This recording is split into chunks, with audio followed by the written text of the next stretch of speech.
السلام علیکم ناظرین آج آپ کے ساتھ ڈاکٹر ذاکر نائک کے ویڈیو شیئر کرنے والا ہوں کہ وہ شیعہ کے بارے میں کیا بتاتے ہیں، تو آئیے دیکھیں ہمارے ساتھ یہ ویڈیو۔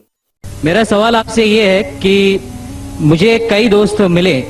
جن میں سے کچھ سیاہ ہے اور کچھ سنی، جیسے آپ نے کچھ دیر پہلے بتایا کہ جو انسان مانتا ہے کہ اللہ ایک ہے اور محمد علیہ السلام آخری پیغمبر ہیں تو میں مانتا ہوں اس بات کو، تو اگر میں یہ کہوں کہ میں مسلمان ہوں تو یہ جھوٹ نہیں ہے، لیکن مسلمان بننے کے بعد ایک نماز پڑھنا بہت ضروری ہوتا ہے اور کچھ طریقے ہیں جو دونوں ہی دوستوں نے مجھے بتائے، لیکن ان کے طریقے الگ الگ ہیں،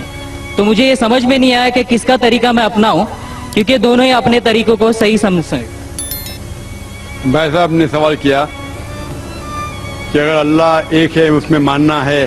اور محمد صلی اللہ علیہ وسلم پیغمبر ہے تو میں مانتا ہوں، تو اس طریقے سے مسلمان ہوں میں، لیکن میرے دو دوست ایک شیعہ ایک سنی، اور مسلمان بننے کے لیے نماز پڑھنا ضروری ہے، تو کس طریقے سے نماز پڑھوں؟ بھائی صاحب آپ کہتے ہیں کہ اللہ ایک ہے، آپ مانتے ہیں کہ اللہ کے پیغمبر محمد صلی اللہ علیہ وسلم آخری پیغمبر ہے، تو آپ نے کہا کہ کس طریقے سے نماز پڑھوں؟ یہ شیعہ سنی جو آپ نے پوچھا، آپ جب قرآن پڑھیں گے قرآن میں نہ شیعہ ہے نہ سنی ہے، قرآن میں نہ شیعہ ہے نہ سنی ہے۔ قرآن شریف میں کہا گیا ہے سورہ عمران میں سورہ نمبر 3 آیت نمبر 103 میں وَاعْتَصِمُوا بِحَبْلِ اللَّهِ جَمِيعًا وَلَا تَفَرَّقُوا، کہ آپ آپس میں اکٹھا ہو کے اللہ کی رسی کو مضبوطی سے پکڑو۔ اللہ کی رسی ہے قرآن اور صحیح حدیث، تو آپ دیکھیں قرآن میں کیا لکھا ہے اور اللہ کے رسول کے صحیح حدیث میں کیا لکھا ہے، تو جو بھی آپ سے کچھ کہتا ہے اگر قرآن اور صحیح حدیث کے مطابق ہے آپ اس کی بات مانو۔ جو ذاکر کہتا ہے وہ بھی کچھ اہم نہیں اسلام میں، ذاکر اسلام میں زیرو ہے، جو ذاکر کہتا ہے وہ بات ماننا ضروری نہیں، لیکن جب میں قرآن کا حوالہ دیا تو آپ کو قرآن کی بات ماننا فرض ہے، جب میں صحیح حدیث کا حوالہ دیا تو آپ کو صحیح حدیث کی بات ماننا ضروری ہے۔ تو اسی لیے کوئی بھی شخص کچھ کہتا ہے اگر اختلاف ہے اس میں تو پھر سے رجوع ہو جاؤ قرآن اور حدیث کے پاس، کیونکہ قرآن میں لکھا ہے سورہ نساء میں سورہ نمبر 4 آیت نمبر 59 میں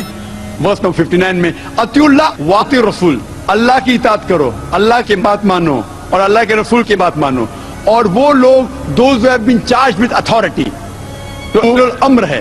وہ لوگ جو آپ کے امیر ہے، لیکن اگر ان میں اختلاف ہے پھر سے رجوع ہو قرآن و حدیث کے پاس،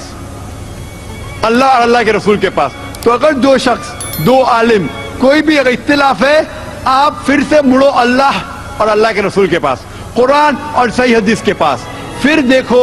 کہ کون سا دوست، کون سا مسلم، کون سا عالم، کون سا مولانا قرآن اور صحیح حدیث کے مطابق کہہ رہا ہے، آپ سمجھے؟ تو اس سے پتا چلے گا کہ کیا صحیح ہے۔ آپ بولتے ہیں کہ نماز پڑھنے کے طریقے میں اختلاف ہے، شروع میں کم از کم جو یکساں ہے وہ تو شروع کرو، اختلاف بہت تھوڑا ہے، نماز کے طریقے میں اختلاف بہت تھوڑا ہے، جو یکساں ہے وہ تو شروع کرو۔ اگر آپ مسلمان بننا چاہتے ہیں تو اتنا وقت کیوں لے رہے؟ خالی نام کے مسلمان ہونا ضروری نہیں ہے، وہ کوئی فائدہ نہیں، عملی طور پہ مانو کہ اللہ ایک ہے، اس کی عبادت کرو اور آخری رسول محمد صلی اللہ علیہ وسلم پہ ایمان لاؤ،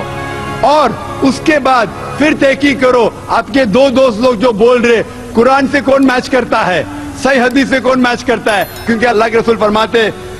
صحیح بخاری کی حدیث ہے اس طریقے سے نماز پڑھو جس طریقے سے آپ نے مجھے دیکھا، تو جو صحیح حدیث سے ثابت ہے قرآن اور صحیح حدیث سے اس طریقے سے نماز پڑھو۔ لیکن اگر 19-20 فرق ہے کم از کم جو یکساں ہے وہ تو شروع کرو، اختلافی باتوں پہ تحقیق کرو، انشاءاللہ پتہ لگ جائیں گا آپ کو کیا صحیح ہے۔ تو انشاءاللہ ابھی آپ صرف نام کے مسلمان مت نہ ہو، عملی طور کے اوپر مانو کہ اللہ ہے کہ اور اللہ کے رسول محمد صلی اللہ علیہ وسلم آخری پیغمبر ہے۔ Hope that answers the question. Thank you, sir.